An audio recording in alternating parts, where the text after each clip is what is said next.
IU's coaches had their weekly press conferences on Monday and revealed a lot of insight, some frustration, a lot of quotes to talk about following that performance against Michigan State and heading into yet another top 10 game.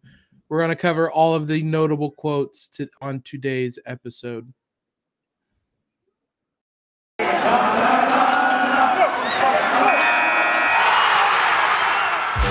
You are Locked On Hoosiers, your daily podcast on the Indiana Hoosiers. Part of the Locked On Podcast Network, your team every day. What is up, Hoosiers? It is Tuesday, August 19th. This, as always, is Locked On Hoosiers, your daily source for IU athletics news. I'm your host, Jacob Rude. Joining me, as always, is Jared. Jared, bud, how you doing after yet another frustrating outing for the Hoosiers on Saturday?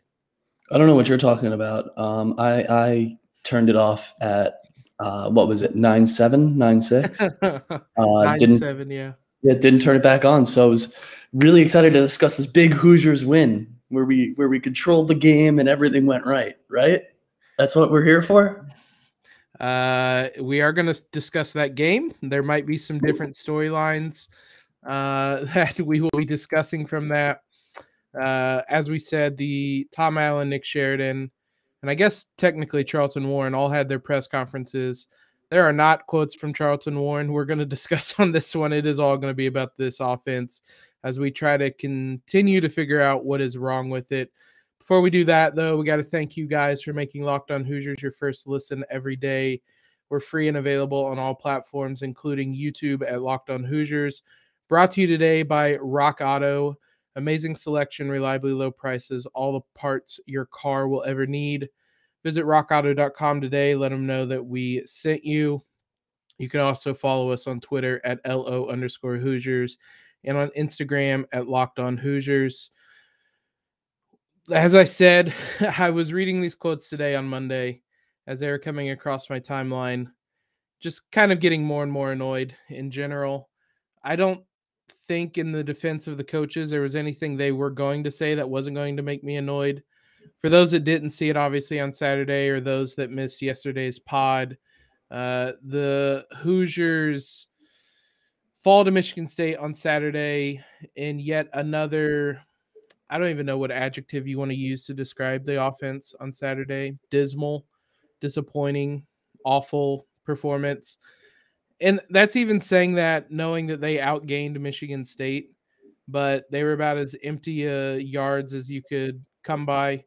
They couldn't put up points when they needed to, and ultimately Michigan State escapes with a victory, and one that the Hoosiers absolutely should have won. So on Monday, Tom Allen has his weekly press conference. All the coaches do. I pulled some quotes from that. We're going to talk about a lot of different things on this. We'll start off with the offensive line, just because that was the first thing I saw come across the timeline. There's a lot of aspects about this offense that we're going to discuss. But the offensive line, Tom Allen said that he's been looking for consistent execution in film, but saw a lot of inconsistency on the offensive line, especially at the end of the game on Saturday.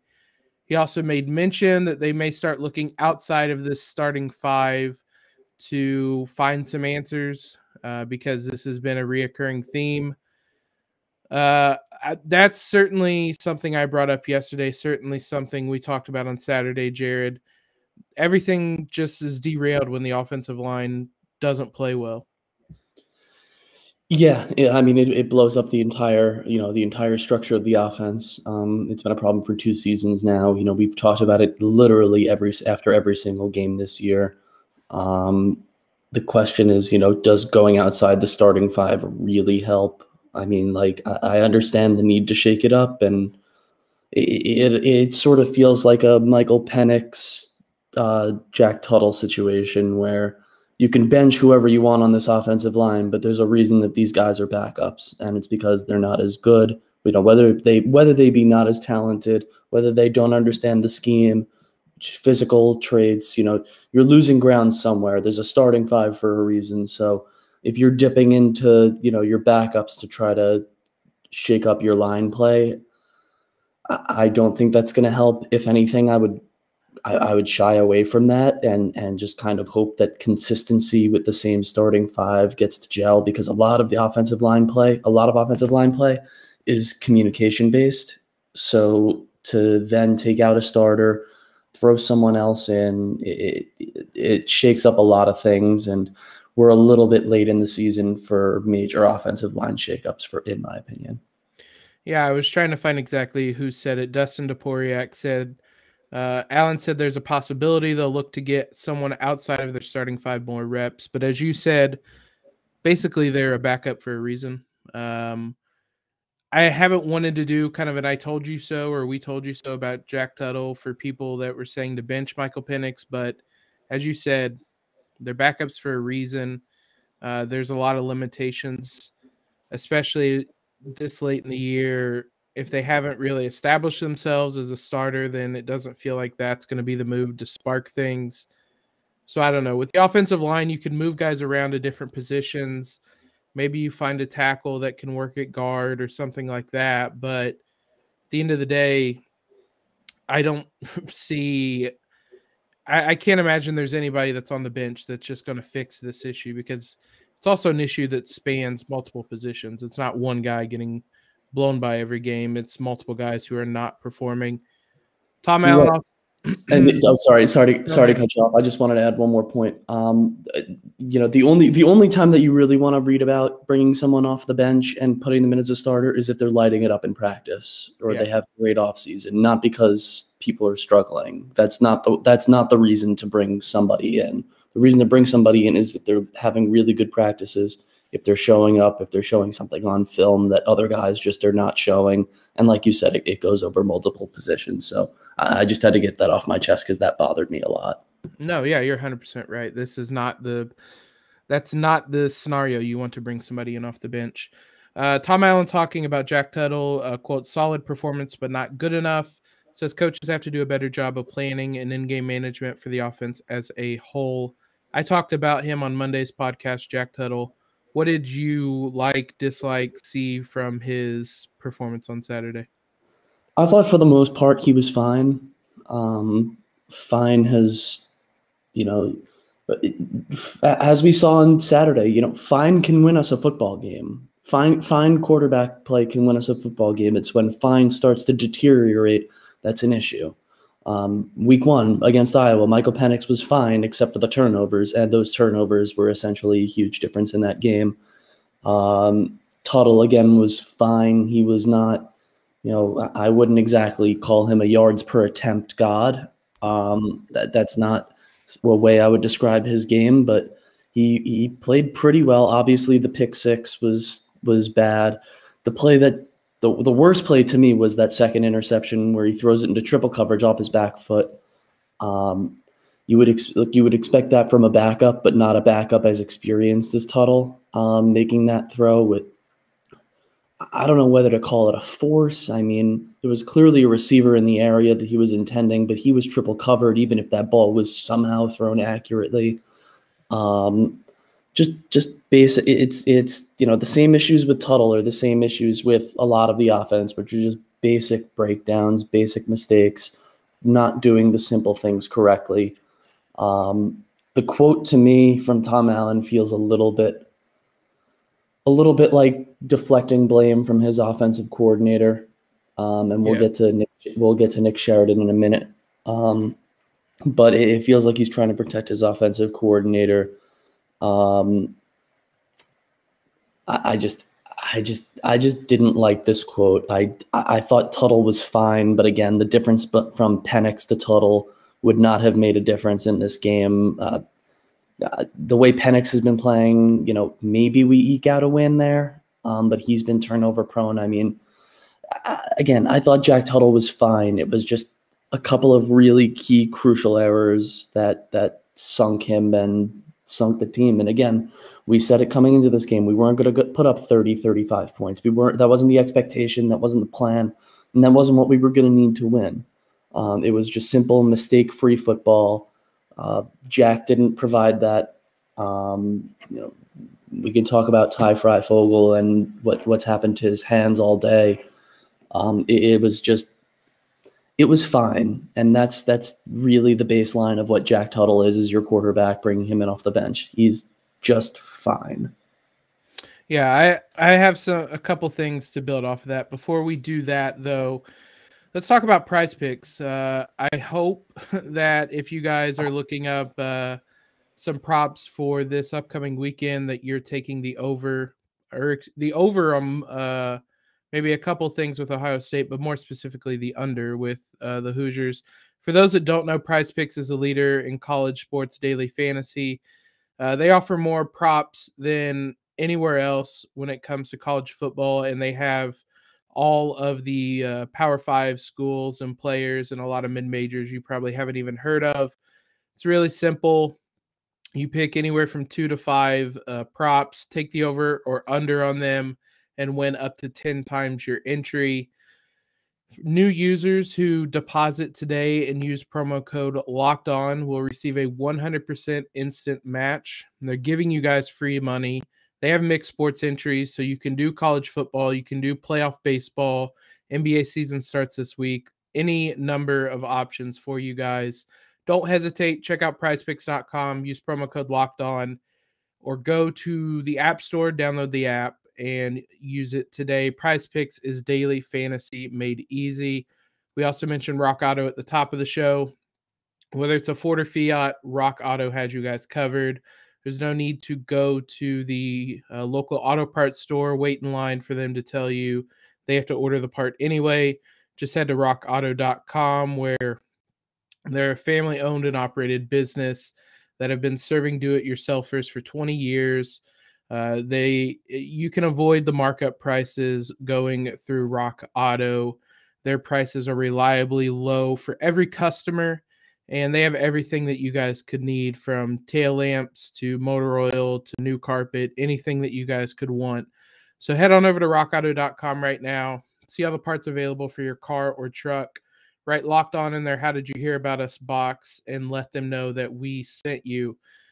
Couple things that you said there. We highlighted that interception that you were talking about, throwing off his back foot into triple coverage. He was pressured on the play in his defense, but as you said, that's just a throw you can't make. That's what I said yesterday as well. It doesn't matter if you're a backup, if whatever it is, a player of Tuttle's experience and talent, that's just not a throw you can make. Largely speaking, that was what I expected from Jack Tuttle. That interception was bad. The first interception wasn't great, though. I mentioned it yesterday. I put a little bit on that on the play calling, and I don't really know why they brought in Donovan Mccauley in that moment. And we're going to talk about Donovan Mccauley. I thought they got him out of rhythm, and then they threw him in immediately for a 3rd and long, and that didn't work. But largely speaking, I think he's a game manager type of quarterback, and you can win with that, but you just have to execute at a high level elsewhere. And the offense wasn't executing on Saturday. So I don't know. I'd go as far as say solid performance. It was decent, more or less what I was expecting. Maybe some fewer turnovers, which Nick Sheridan talked about. He spoke about some of the issues the offense is having right now.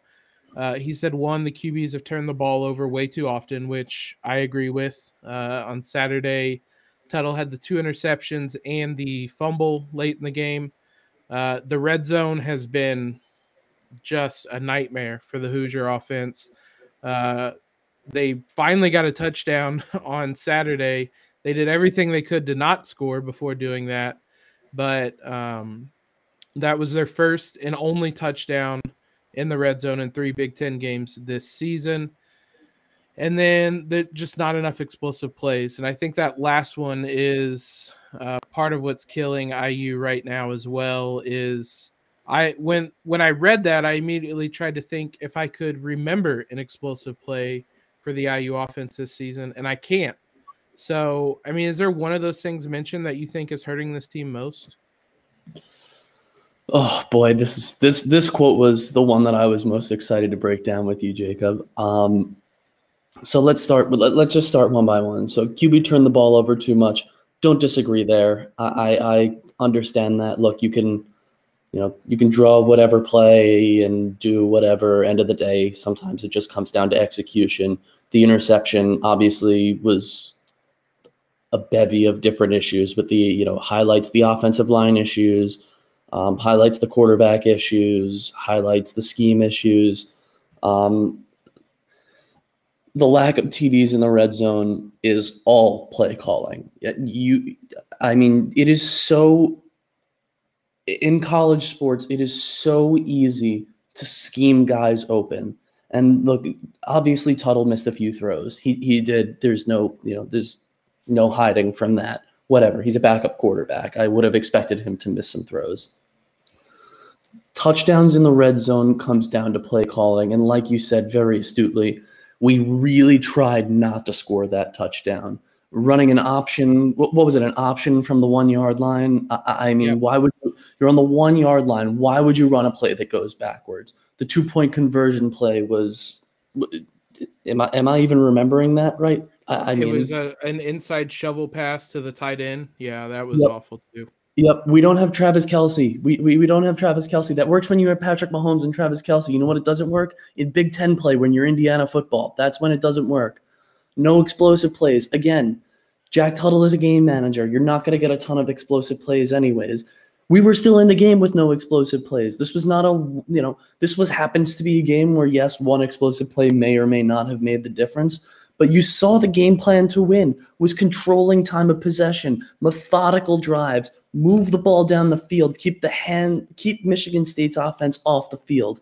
And the lack of explosive plays doesn't matter when you're doing that effectively. And they were for most of the game. If Tuttle throws the ball, on crossing routes for 5 yards instead of 3 yards, we have longer, more sustained drives. I understand that. But again, there was such an issue with the play calling again and again and again. And Nick Sheridan just does not seem to know how to fix it. And he seems to be deflecting blame a little bit here. And that's a lot of these issues come back to play calling. You can scheme guys open in the red zone. You can, our only explosive plays come from long balls where we get a pass interference call. That's the only kind of explosive play that we get these days. So why not even try to do more of that? I mean, why not try to test cornerbacks? It's college. These are kids. They make mistakes. So I don't understand what Sheridan is really saying here, other than maybe trying to protect his own ass, because he must have logged on to Twitter and he must have searched his own name, and that could not have been a pleasant experience for him. I think I texted you. I think I tweeted it. I don't remember. But on Saturday, I said our downfield offenses throw the ball long and pray for a pass interference. And it worked. It worked multiple times on Saturday, so maybe it's viable. But, when it comes to the red zone, they just get too cute. It's overthinking things. Running an option from the 1 yard line is asking for a horrible outcome. They got lucky that I think it ended up with like a no yards gained, or maybe that was a touchdown. I don't know. Regardless, it was a silly play call that they escaped with. You mentioned the inside shovel pass on the 2-point conversion. It's just a lot of overthinking right now, and I think Nick Sheridan is just in over his head. He's a second year offensive coordinator. Last year, we've kind of talked about this. Penix papered over a lot of issues, and this season, a lot of things are being exposed, and IU can't scheme guys open right now. Like it's just not something that they do. And that's concerning, because that's the types of things that you need to be doing right now, is trying to scheme guys open. Now, whether the receivers would make the catch at that point, I'm not sure, because that seems to be a whole other issue. But there's just so many things wrong with that. To me, the most frustrating thing is the red zone offense, because we get down there so frequently, whether it's through penalties or whatever it is. And then we just come away with 3 points, and that's frustrating. And it nearly cost us the Western Kentucky game. It did cost us this game on Saturday. It cost us against Cincinnati. It's a simple thing that continues to be an issue. And right now, I have no optimism that it's going to be fixed because they haven't even shown signs of life. And it's been something that spanned a month of games now. Yeah. Go ahead. No, I was just gonna say you made a really good point where you said, we have to scheme guys open and we're not scheming them open. And in college football, there's one type of player that you don't have to scheme open, and that's the 5-star recruit, top 50 recruit coming in who's going to be a game changer in his own right. That's where you get a Jamar Chase, a Chris Olave. I mean, these guys who are the stars of the sport. And when you're working without those, it comes down to being able to scheme them open. And that's where good coordinators either make it or get exposed. And Nick Sheridan's just been exposed constantly. I was going to say, and there's certainly one thing happening in this season, and that is Nick Sheridan being exposed. We talked about the red zone. We don't really need to. Sheridan had a quote, which is by far the most frustrating. If you were to score a few touchdowns in the red area, you feel a little bit different. Yeah, thank you. I just wanted to throw that in there to add to the frustration. Tom Allen gave a couple of injury updates. He's hopeful that the team gets back Reese Taylor and Tywan Mullen for Saturday.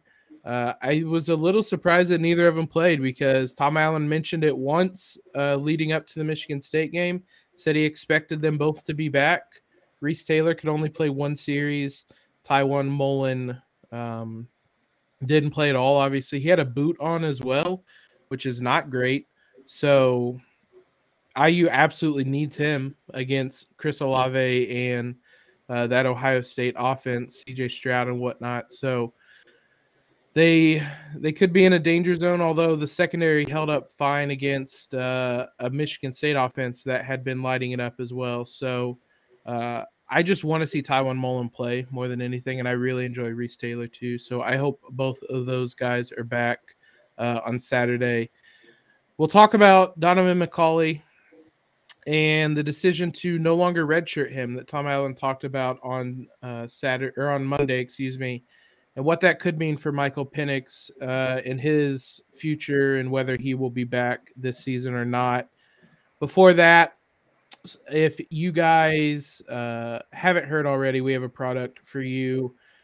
There's things that are just kind of embarrassing to talk about. One of them is sweating. Nothing's worse than being out with your friends, being on a date, and raising up your arm and there's sweat stains. And if that's it's something everybody's dealt with, we have the product to help you guys out. SweatBlock Antiperspirant wipes. They are doctor created, doctor recommended, stops excessive sweat for up to 7 days per use. They have a dry shirt guarantee. If SweatBlock doesn't keep your shirt dry, you get your money back. Simple to use. Before bed, just apply the wipe, go to sleep, wake up the next morning, shower, and you are set for the next week. It's not just for your armpits. You can use it on your chest, back, feet, hands. Use it anywhere you guys want, and anywhere that sweats, and it'll help you guys out. It's been a product on Amazon for 10 years, been a bestseller, over 13,000 reviews. It's been tested on the Rachel Ray show. It's been everywhere, guys. It's a product I've used. It's a product I recommend. If it's something that you guys are interested in, you can head to sweatblock.com. Use promo code LOCKEDON to get 20% off. That's promo code LOCKEDON for 20% off at sweatblock.com. As I mentioned, they are also available on Amazon and at CVS as well. So Tom Allen had an interesting quote that I think has multiple layers to it in talking about Donovan McCauley. He made an appearance during Saturday's game, made a couple appearances, rushed the ball twice for 8 yards, didn't attempt to pass. The plan up to, I assume, Michael Penix's injury was to redshirt him, which means he can play in 4 games or fewer. That is no longer the plan. They said they're no longer redshirting him. He's the QB number 2. And the decision comes partly from not knowing when Michael Penix is going to be back available. And they don't want to try to save Donovan McCauley and keep him out and then run into a situation where he's not prepared to step in and play because something may happen to Jack Tuttle. So, as I said, there's a couple layers here. I'll start with the first about Donovan McCauley. I know he only played a little bit. He offers a different dynamic than Jack Tuttle does.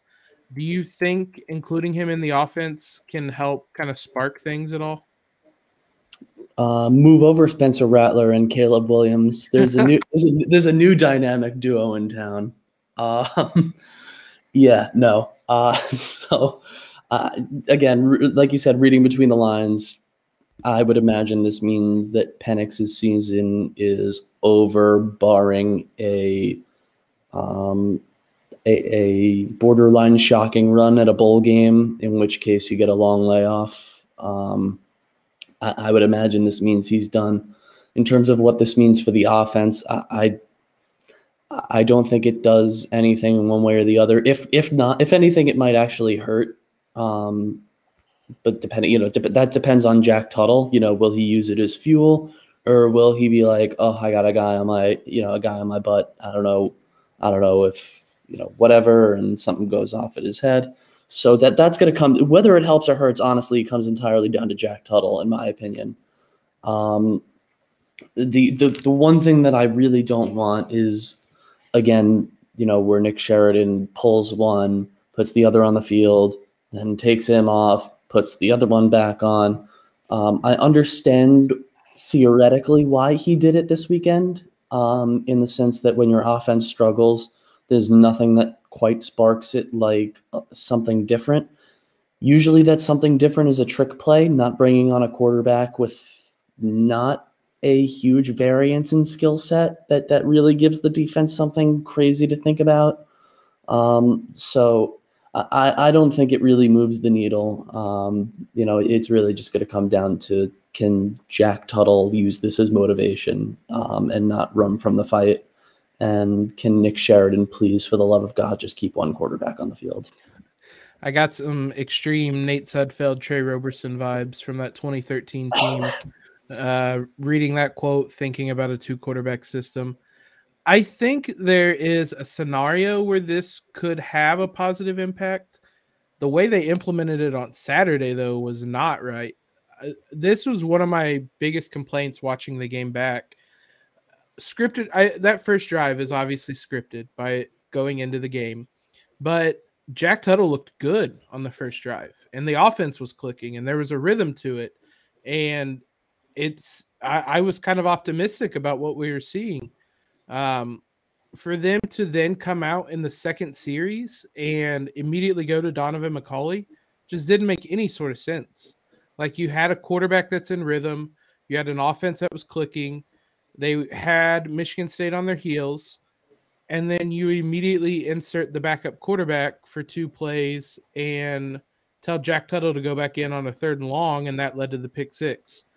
That's not a situation where you put in Donovan McCauley. You put him in, midway through the second quarter, the third quarter, when things have kind of bogged down and you need a spark.